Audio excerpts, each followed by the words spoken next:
Conselho da dona Edna, vamos dar uma mexida na decoração da sua casa. Olha que linda a linha de espelhos que tem aqui no armazém. Olha que belezura. Tem um design muito legal, diferenciado, né?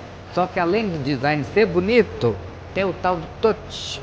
Você clica aqui, ó, acende a luz. Aí você fala, eu não gostei da branca não, gosto de um trem mais amarelinho, que é mais confortável, assim, ó, para as vistas. Amarelinho. Não gostei nenhum de outro. Vamos misturar. Você aperta de novo, ó.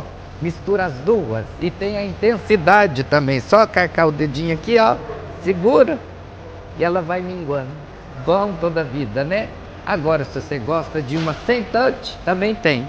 Esse aqui com design muito bonito e com a borda dourada, coisa mais chique, vai deixar sua casa ainda mais bonita. Achou bom? Manda mensagem pra gente ou vem aqui no Trevo do Belvedere. Esse aqui me valorizou.